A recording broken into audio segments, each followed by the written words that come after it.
Welcome back, everybody, to another Agent Call review. This is something everyone should have their mentor do for them. Whether it's a good call or a bad call, knowing what you're doing wrong and even knowing what you're doing right is the first step to always doing what's right. Why? Because we are what we repeatedly do. Excellence isn't an act, it's a habit. Do me a favor, please like, subscribe, hit the notification bell. Let me know of any of your struggles down below in the comments. Let's get into it. This is calling about the request you put in for final expenses. Just to get you verified here real quick, you put your email as and your beneficiary as your daughter. Is that correct? Yes. Perfect. I know I've got the right person. In case you missed it, and this call is being recorded for quality assurance. So were you shopping for yourself or for a loved one? I didn't get who you say you are, baby. Oh, this is about the life insurance request that you put in to cover your burial or your cremation, whichever you choose. Do you remember putting that in? Right offhand. Have you been looking into options for final expense coverage? Yeah. Okay. And have you gotten anything in place? Do you have any current coverage? No, not offhand, but how much that is? Okay. Well, 'Cause I'm on a fixed income, Social Security, the rent is so high. yes. When it comes to getting any kind of coverage, that budget is going to be the most important part. Okay. So, what I am is an insurance broker here in Louisiana. So, there's about 40 companies, and I just shop them all to get you qualified for the best rate. Does that make sense? Yes, ma'am. Okay. And we're looking to make sure that we have enough. Are you going to be buried or cremated? I really hadn't decided what to Okay. let them do. Okay. So, absolutely. I hear that a lot. So, what most people do is we try to get enough coverage to cover the burial. And then if you decide that you want to be cremated, then you have that covered as well because it's less to be cremated than what it is for. Was there something that happened that had you looking to get in coverage now? What you mean? Like Something something happened? happened in your life that made you start wanting to get coverage? No, not really. Okay, it's just a matter of just not having anything and you want to make sure that your family didn't have to pay Yeah, for everything. yeah. Okay, so we're looking to make sure we have enough to for cremation or burial, whichever we can fit in the budget. Is that correct? Yes. Okay. I'm glad you love your family enough to get something in place. It's absolutely insane how many people leave that to their family to figure out after they're gone, right? Yeah. And again, about the budget. So I could show you $1 million, but if we can't afford $1 million, there's no sense in talking about it, right? Right. Okay. So I just want to make sure that we focus solely on the budget to make sure we can get something in place for that that you feel actually really comfortable with, okay? Yes, ma'am. So what do you feel is actually affordable? Are you looking for something between 100 and 150 a month, 80 to 100? Oh, I couldn't afford that much because, like I say, I'm on a fixed income, Social Security, and rent is expensive. Okay, so we're looking like 60 to 80, 40 to 60. You tell me where your budget is so that way I make sure that I try to find something that's within your budget. Let me hear about 40, and let me know. Then I could tell you yes or no. Okay, okay. Before we really get into it, do you know the difference between term and whole life? Huh? Do you know the difference between term and whole life? No. Okay. It's really simple. Term is short for terminates, meaning if you have it for 10 years, and you outlive it, then you have nothing, which also means that you're back looking for insurance again 10 years later. Whole life is just as it states, it goes your whole life. So anything that we talk about will never change due to age or health, and your price is guaranteed, to never increase. So it's not like, does that make sense? Mhm. Okay. And then, have you ever had life insurance before?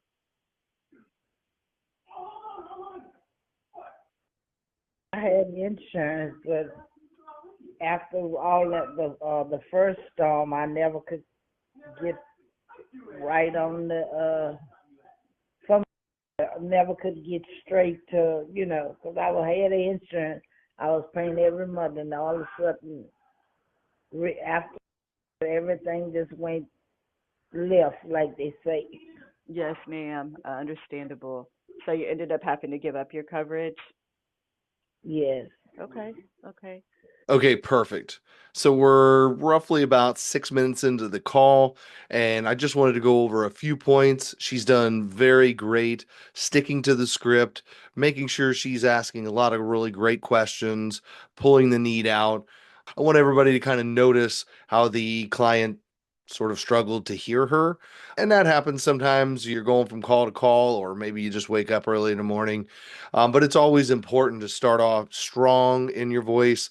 One of the other things she started talking about was actually filling out the request. Now, don't get me wrong, you want them to realize what you're talking about and kind of acknowledge it, but you don't have to get it out of them that they actually filled it out. Whether she remembers it or not, she filled it out. Somebody filled it out. Many of these people fill out multiple forms. And sometimes they fill them out and they don't get called for days. So it's not surprising if they forget it. The most important thing that you need to get out of them is if they got it taken care of, what they've been looking for, how long have they been looking? That's one question that I didn't hear her actually get out of this lady is how long have you been looking?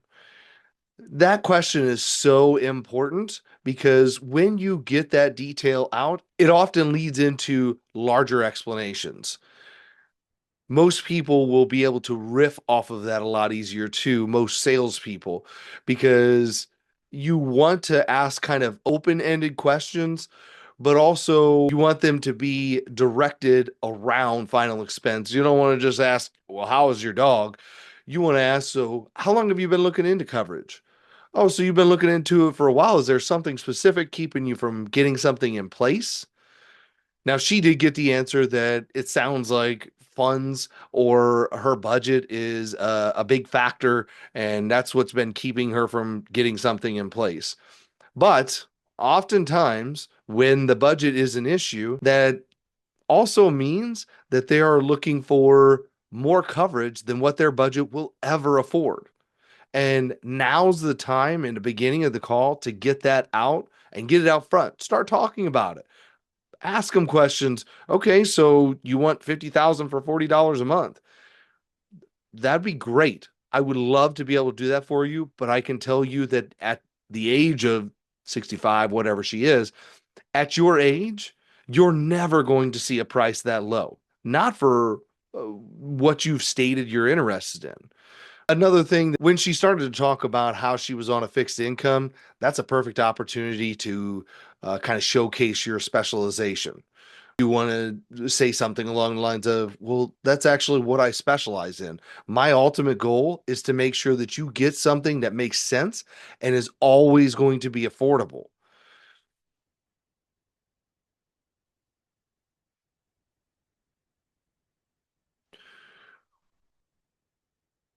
One thing that I really want to compliment is her asking questions, trying to get the why out. It is really important to understand why they want it. Now, some of the questions you ask, you get it right in the beginning. But as you get into the call, you want to reiterate those things.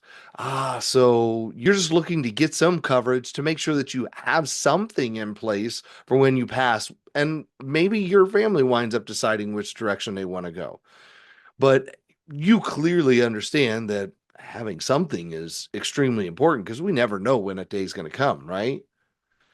Wait for those answers to come out.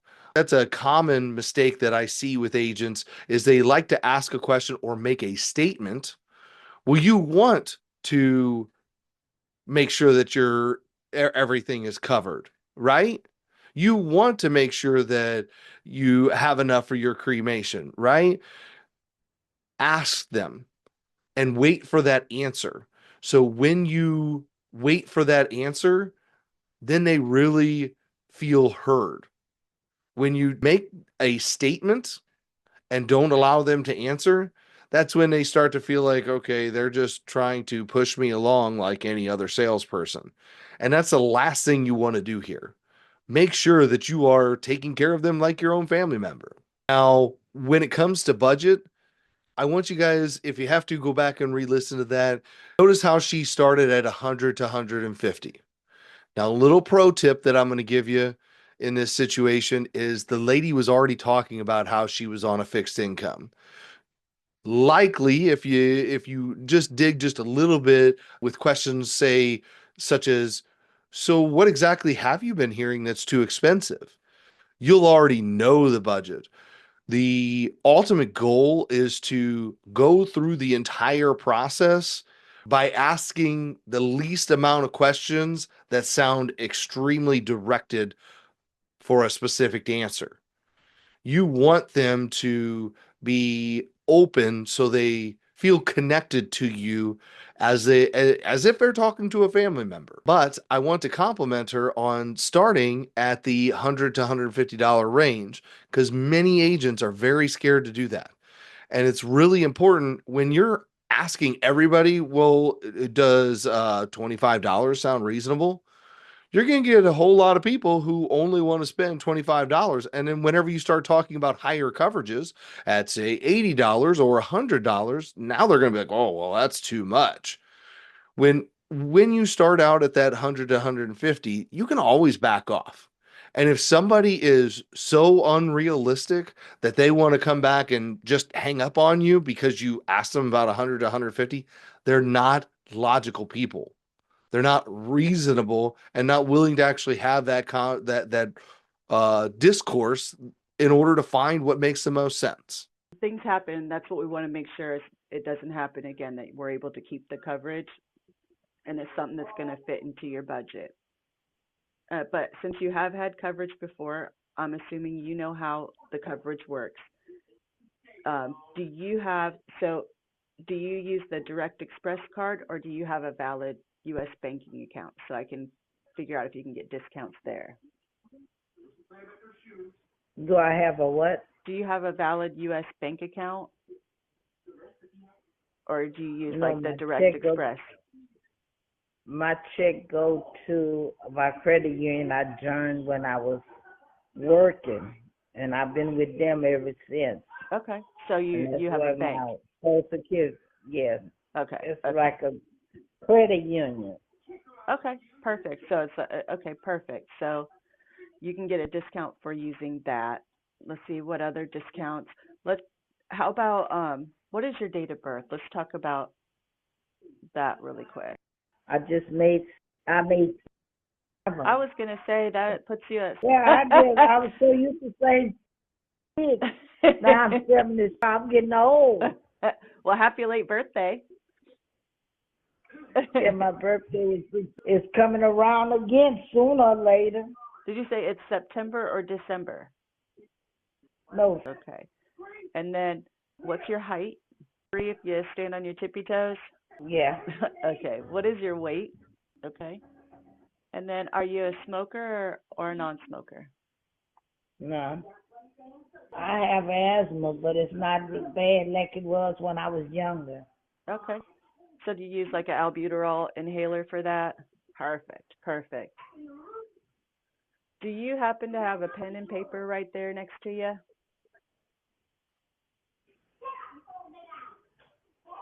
I had a few. Let's see. Okay, what? Yes, ma'am. Hello?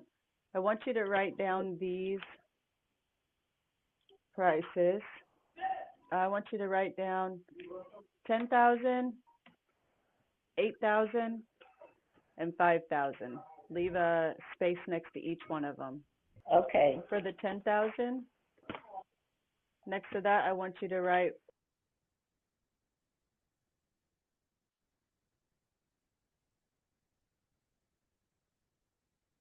Huh? I want you to write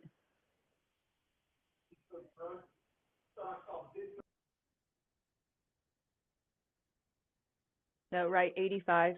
No, wait, that one's going to be a no, write 100. That one would be a decline. So 5,000 is $62. I'm listening.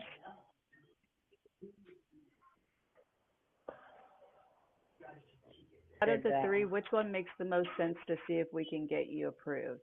I really have to figure all my bills and stuff out to let you know. Could you call me Monday evening and I could tell you? Sure. Do you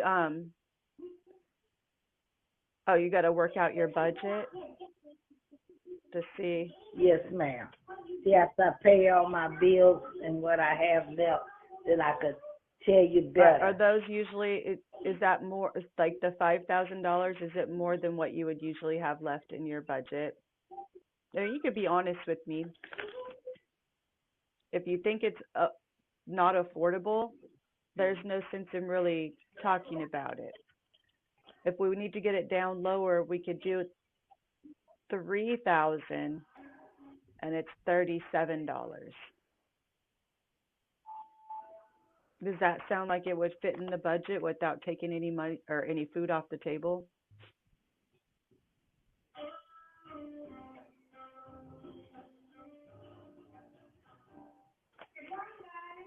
And how much that is? It's $3,000. $37.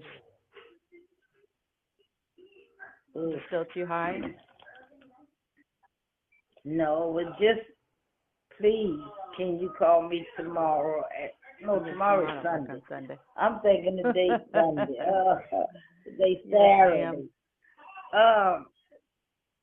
Like I say, call me Monday about 1 or 2 o'clock. All right, now to round this guy out, she's done very, very well in following the script, asking pretty much all the right questions. The first thing that I will note is when you're asking about banking, that's a bit of a sensitive question for a lot of people. So you want to be a bit more, I don't know, easiest way to put it is gentle on how you ask.